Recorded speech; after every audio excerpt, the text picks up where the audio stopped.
welcome to the MUFG Global Markets FX Week Ahead podcast with Lee Hardman, Currency Analyst at MUFG.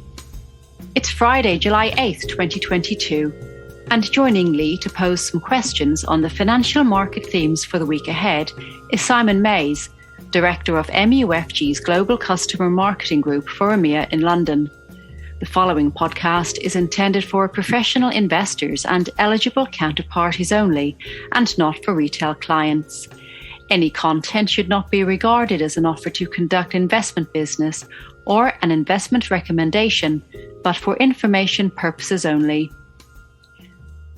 Great to see you, Lee. Another very exciting week, especially, I guess, in the UK. So maybe we start there today. Focus on the political scene in the UK with the resignation of Boris Johnson.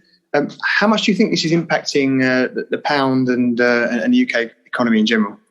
Yeah, hi Simon. Yeah, it's been certainly an interesting week for UK politics with Boris Johnson finally seeing his premiership come to an end. And I think initially in financial markets, what we've seen is a bit of a kind of relief rally for the pound.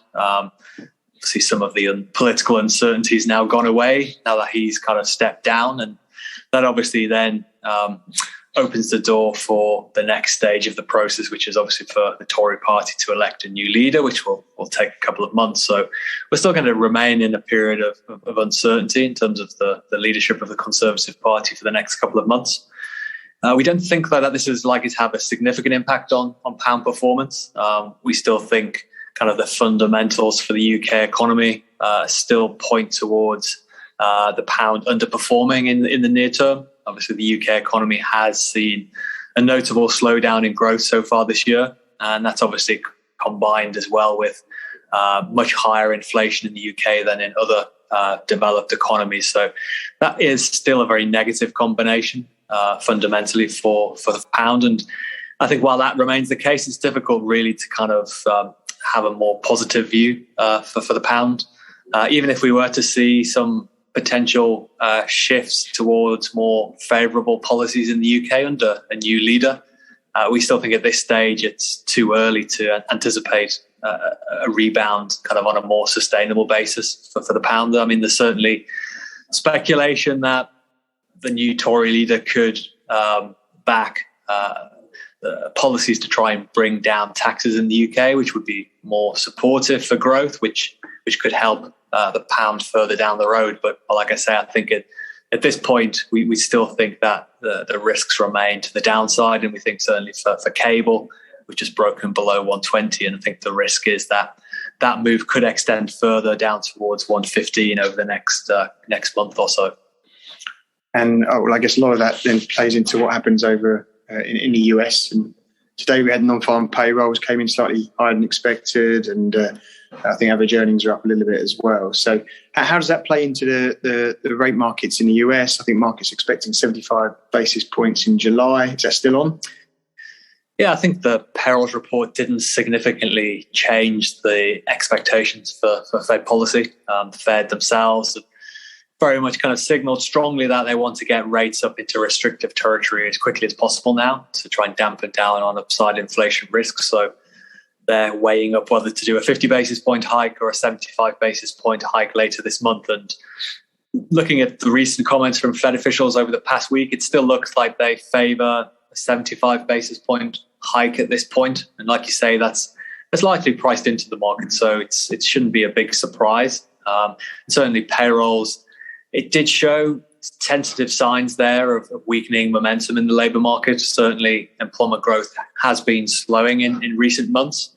And certainly if you look as well at the household survey, that has shown much more weakness in Q2 than the establishment survey. And although historically that is more volatile, it also tends to be more of a kind of leading indicator at turning points. So we do anticipate that we'll see some more weakness coming through in the US labour market through the second half of this year. And eventually we do think that will make the Fed shift towards a more dovish pivot in policy.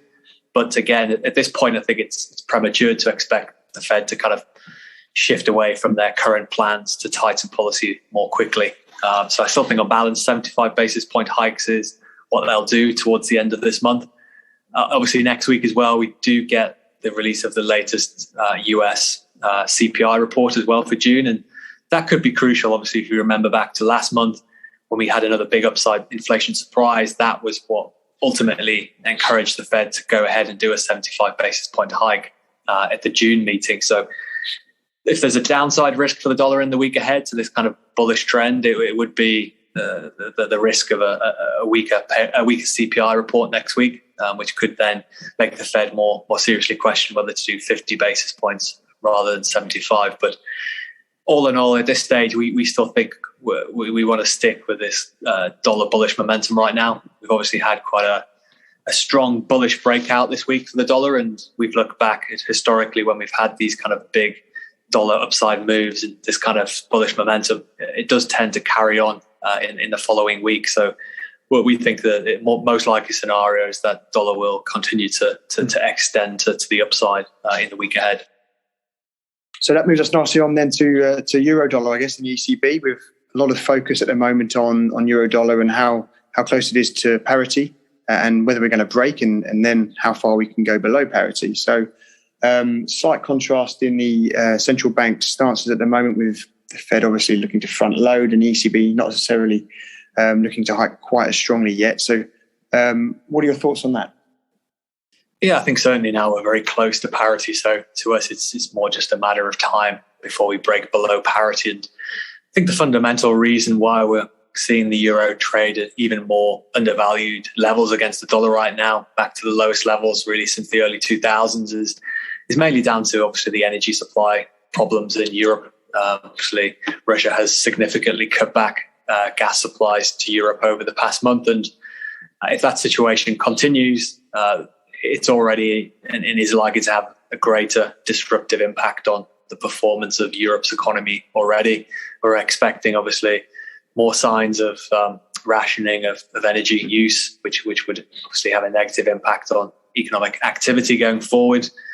And similarly as well, if we look at gas prices in Europe, they've surged higher over the last couple of weeks. And if those higher prices are maintained, that as well is going to eat into household spending going forward. So all in all, it's a situation which is obviously very negative right now for Europe. It's obviously the part of the world which is taking the biggest negative hit from the ongoing Ukraine conflict. And while that's the case, it's going to keep downward pressure on the euro relative to other currencies, particularly the dollar, which obviously the US is more kind of it has its own energy supply, is less sensitive to what's happening in Ukraine. So from a relative basis, the dollar just looks more and more attractive compared to the euro. So yeah, I think certainly we break below parity. That seems more likely. And then it's really about how far we can go to the downside. On that side of things, we've looked back at things from a kind of valuation perspective. And if we look back to the last time when we broke below parity, back in the early 2000s, we got down to as low as around the 85 level. We don't think this time around we'll get quite as low for euro dollar. But if you look back at that point in time, that was equivalent of around a kind of 2 standard deviation undervaluation for the euro against the dollar. And this time around, we think that would be equivalent of euro dollar falling to around the 95 level. So to us, that's probably is the kind of maybe as extreme as we go on the downside for the euro dollar from here. But that's certainly a growing risk going forward. And then finally, like you mentioned, obviously the situation for the ECB is becoming more and more complicated. Obviously, on the one hand, they've signaled, like you say, very strongly that they want to start to tighten policy to try and push down inflation risks. The rhetoric is still very strongly pointing towards a smaller 25 basis point hike to begin with later this month, and then following that up with a 50 basis point hike in September. But what we think is that ultimately, as we move forward, the window for them to actually tighten policy appears to be closing. The longer they wait to deliver the rate hikes, the less likely they are to do so, given just how quickly the economy appears to be slowing and the fact that the downside risks to growth are continuing to increase, really. So we think if they don't do the kind of 25 basis points or 50 basis points in September by the final quarter of this year, they may already be a point where they have to stop the rate hike cycle. And we think that's maybe where the market could be disappointed. If you look at the European rate market, still pricing in another 75 basis points of hikes in the final quarter of this year, which to us looks too much, really, given the downside risks to Europe's economy. So we do see kind of room there for rates in Europe to move lower, further out the curve. And again, that could be another factor which undermines the euro later this year, particularly if the Fed as well is still kind of delivering hikes at that point, although we still question whether they as well will be in that position if the global economy and US economy is also slowing as much as we anticipate going forward. And obviously the other kind of complication as well for the ECB, which is kind of more unique to itself, is the fact that as they obviously tighten monetary policy, they also have to try and deal with fragmentation risks as well in Europe. And they're obviously facing now a kind of key moment for them in terms of setting policy at the July meeting, when we'll be watching very closely, as well as other market participants, to see how the ECB kind of responds to fragmentation risk when we are anticipating a package of new measures to try and combat those risks at the July meeting.